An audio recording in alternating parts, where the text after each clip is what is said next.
Hello বন্ধুরা, আশা করি সবাই ভালো আছো। আজকে যে টপিকটা নিয়ে আলোচনা করব সেই টপিকটি হচ্ছে আমরা বেরিয়াম সোলো এক্স রে করাবো। তো বিগত দিনে আমাদের একটা ভিডিও ছিল বেরিয়াম সোলো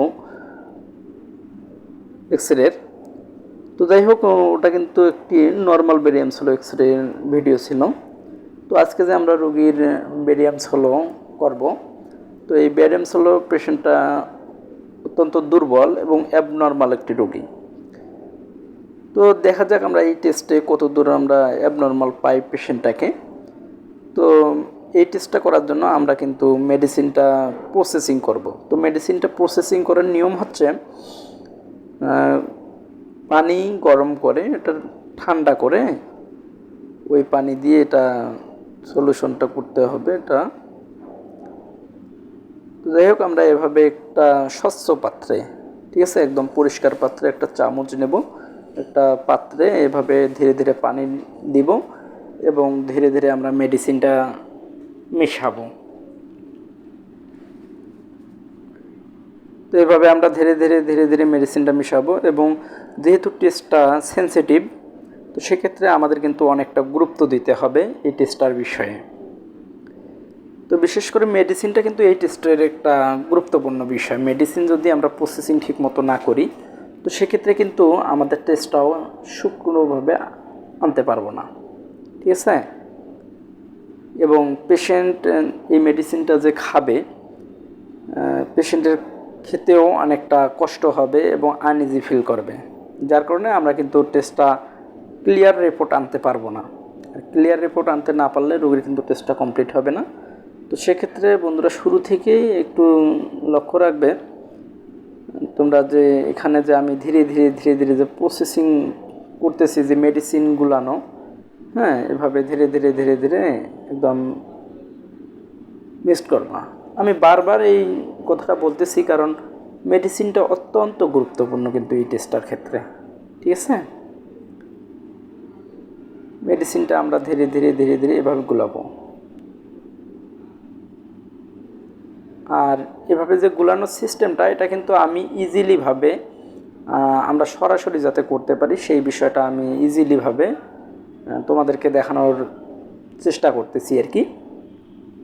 তো প্রসেসিং অনেকটা হয়ে গেছে, যে আমি হাত দিয়ে দেখতেছি, দেখে একদম আঠালো আঠালো ভাব হয়ে গেছে। এটা কিন্তু পানির তরলের মতো কিন্তু হয়নি, পানির মতো হয়নি। তো যাই হোক, এটা যেহেতু আঠালো ভাব, এখন আমরা এটা পেশেন্টকে খাওয়াবো। খাওয়ানোর পর আমরা কিন্তু এই খাওয়ানোর পরের প্রসেসিংয়ে আমরা কাজ শুরু করব, ঠিক আছে। দেখি এটা ক্লিয়ার। তো যাই হোক, এটা যেহেতু প্রসেসিং অলরেডি হয়েই গেছে, তো আমরা এখন পেশেন্টটাকে রেডি করাবো। রেডি করার পর আমরা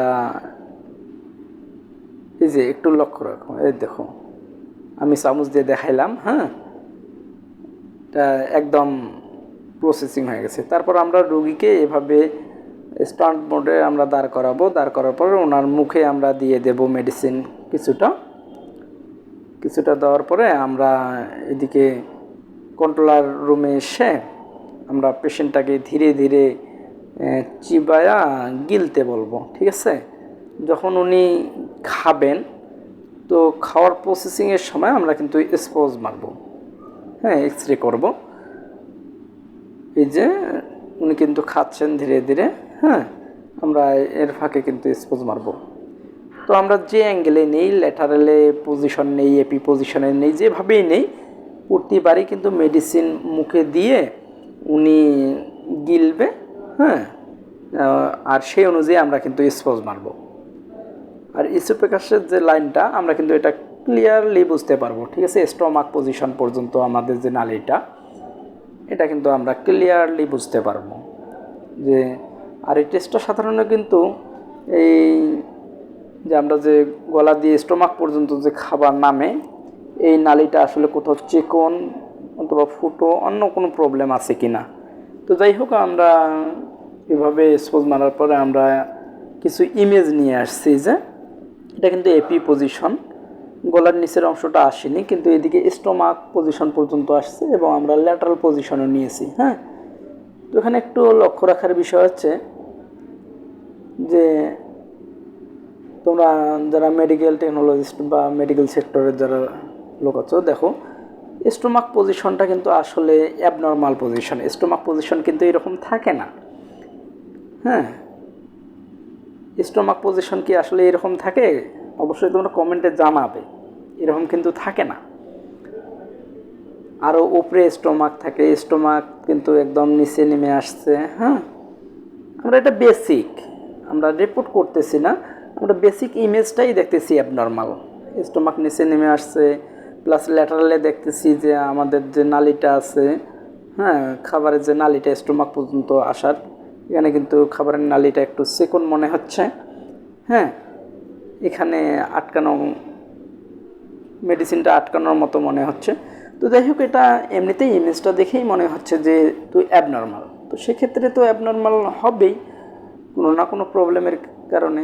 এবং পেশেন্টটা তো খাইতে পারে না, ঠিক আছে? যেহেতু কোনো কিছু খাইতে পারে না, প্লাস হজমও হচ্ছে না এবং গলায় আটকে যায়, তো সেক্ষেত্রে আমরা অনুধাবন করতে পারতেছি যে এখানে যে নালিটা আছে, নালিটাতে কোথাও না কোথাও আমাদের চিকন আছে, সেটা ল্যাটারালে আমরা অনেকটা বুঝতে পারতেছি। হ্যাঁ, আর এপি যে আমরা দুইটা ভিউ দিছি, উপরের অংশ না আসলেও নিচে স্টোমাক পর্যন্ত আমরা যে অপশনটা দেখতেছি, তো স্টোমাকটা যেহেতু অনেকটা নিচে নেমে গেছে, এটা নালিটা গোতার জন্য ডাইরেক্ট একটা খাদ্য নালীর মতো হয়ে গেছে। হ্যাঁ, তো আসলে একটি অ্যাবনর্মাল একটি এক্সরে। যাই হোক বন্ধুরা, এভাবে আমরা প্রসেসিং করে আমরা বেরিয়াম সলো এক্সরে করাবো। বেরিয়াম সলো এক্সরে করার পর আমরা এভাবে ধীরে ধীরে ধীরে ধীরে এই যে ইমেজগুলো আইডেন্টিফাই করা, এগুলি কিন্তু আমাদের দক্ষতার বিষয়, ঠিক আছে? আমরা একাধিক ইমেজ নিতে পারি। একাধিক ইমেজ নেওয়ার পরে আমাদের কিন্তু আইডেন্টিফাই করতে হবে কোন ইমেজগুলোতে প্রবলেম। আমরা কিন্তু সেই ইমেজগুলো সিলেক্ট করব। সিলেক্ট করার পর এগুলো কিন্তু আমরা পেশেন্টের হাতে হ্যান্ড ওভার করব, ঠিক আছে? তারপর আমরা এভাবে এক ফিল্মে দিই আর দুই ফিল্মে দিই, যেভাবেই প্রিন্ট দেওয়া যায় আমরা সেভাবে রিপোর্টটা প্রিন্ট দেব।